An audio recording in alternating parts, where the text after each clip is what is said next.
Standard 10th subject में second प्रकरण त्रिकोणमिति।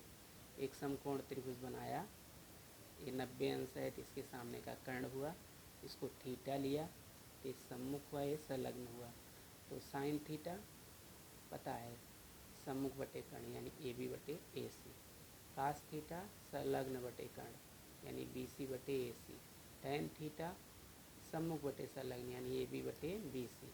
काट के लिए इसको उलट दिया, सेक के लिए कास को उलट दिया और कासेक के लिए साइन को उलट दिया। इसी प्रकार अब इसी में पाइथागोरस प्रमेय लगा देंगे। पाइथागोरस प्रमेय मतलब कर्ण का वर्ग बटे संलग्न भुजा का वर्ग धन सम्मुख भुजा का वर्ग, या ऐसा भी कह सकते हैं कर्ण का वर्ग बराबर समकोण बनाने वाली एक भुजा का वर्ग धन समकोण बनाने वाली दूसरी भुजा का वर्ग। देखिए है तो कर्ण है ए सी, या कर्ण के वर्ग की जगह ए सी का वर्ग, आधार मतलब समकोण बनाने वाली एक भुजा तो यह बी सी का वर्ग, और ऊंचाई ये है मतलब समकोण बनाने वाली दूसरी भुजा ए बी का वर्ग। तो इसको कथन नंबर 1 मान लिया। अब बारी बारी से जैसे ए सी स्क्वायर है तो इसी से जो है सबको बटे कर दिया, बटे ए सी स्क्वायर बटे ए सी स्क्वायर बटे ए सी स्क्वायर। देखिए सबको बटे कर दिया, इसके बटे ए सी स्क्वायर, इसके बटे इसके बटे, ये बराबर है तो रहेगा, ये दोनों पक्षों में ए सी स्क्वायर से भाग, ए सी स्क्वायर से कट गया तो एक आया। ये अलग अलग स्क्वायर है ना, कोष्टक में लिख के एक ही बार स्क्वायर, ऐसे इसको भी अलग अलग स्क्वायर है तो कोष्टक बंद करके एक ही बार स्क्वायर। तो लेकिन ये बी सी बटे ए सी देखो किसका मान है, बी सी बटे ए सी तो कास का मान है, तो जहाँ बी सी बटे ए सी वहाँ कास लिख देंगे, बी सी बटे ए सी की जगह कास लिख दिया। ऐसे ए बी बटे ए सी, ए बी बटे ए सी की जगह साइन लिख दिया, तो ये स्क्वायर था तो स्क्वायर लगाना पड़ेगा। अब इसको ये 1 और 2 से लिया, ये 1 और 2, अब इसको सीधा करके लिख दिया, ए स्क्वायर यहाँ चला आएगा, इसको ऐसा लिख सकते हैं, इसको ऐसा लिख सकते हैं और क्रम बदल सकते हैं, ये यहाँ धन है और ये भी धन है, यहाँ बराबर एक सूत्र हो गया है, साइन स्क्वायर थीटा धन कास स्क्वायर थीटा बराबर 1। अब ये कथन नंबर 2 हो गया। अब जो ये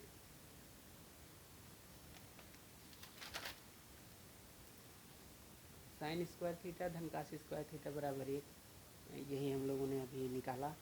अब ये साइन स्क्वायर है ना, तो इधर भी बटे साइन स्क्वायर, इधर भी बटे साइन स्क्वायर, इधर भी बटे साइन स्क्वायर, देखो बटे साइन स्क्वायर बटे साइन स्क्वायर बटे साइन स्क्वायर, तो साइन स्क्वायर से कट गया तो एक आया।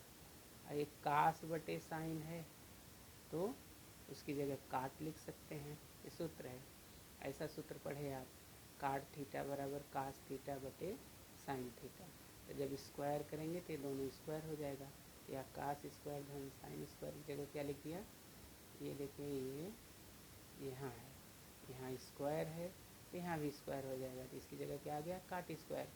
1 साइन स्क्वायर की जगह कॉसेक स्क्वायर लिख सकते हैं, क्यों, क्योंकि कॉसेक थीटा बराबर 1 साइन थीटा, फर्स्ट और जो लास्ट है।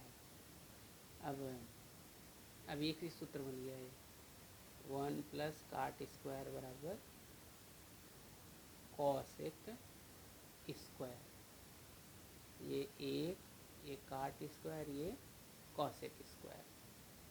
अब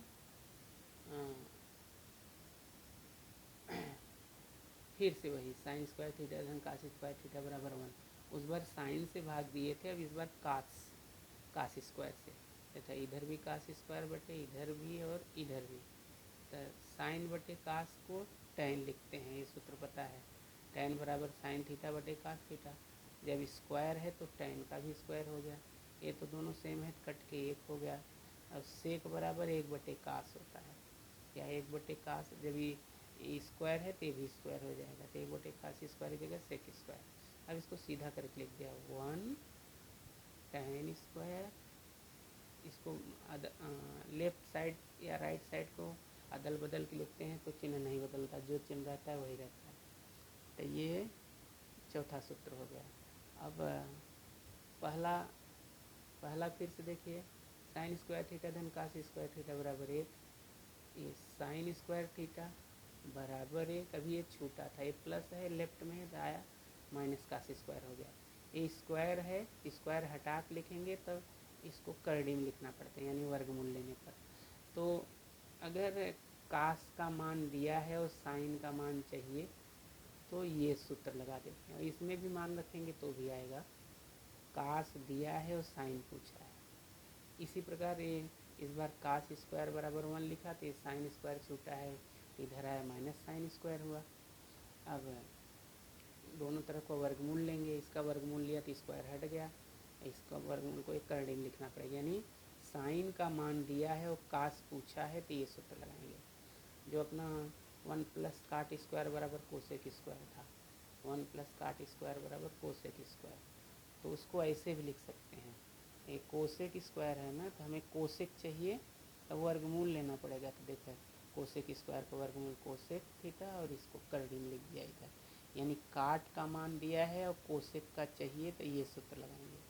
अब इसी से फिर से देखिए, इधर 1 बराबर कॉसेक स्क्वायर और प्लस काट इधर आया तो माइनस काट स्क्वायर, और इस बार कॉट स्क्वायर बराबर कोसेक स्क्वायर, तो एक इधर लाएंगे तो माइनस एक होगा। और जब खाली वर्गमूल लेंगे तो काट हुआ, इसको कर्ण में लिखना पड़ेगा, यानी कॉसेक का मान दिया है और काट पूछा है तब ये सूत्र लगाएंगे। अब ये 1 प्लस टेन स्क्वायर बराबर ये वाला सूत्र, 1 प्लस टेन स्क्वायर बराबर सेक स्क्वायर, ऐसे इसको भी।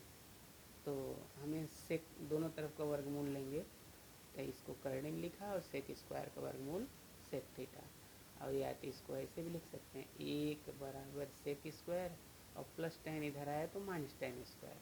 अब इसी प्रकार ये टेन स्क्वायर बराबर सेक स्क्वायर और एक इधर आया तो ऋण एक हुआ। अब वर्गमूल लेंगे तो इसका वर्गमूल टेन थीटा आया, इसको करड़ी में लिखना पड़ेगा।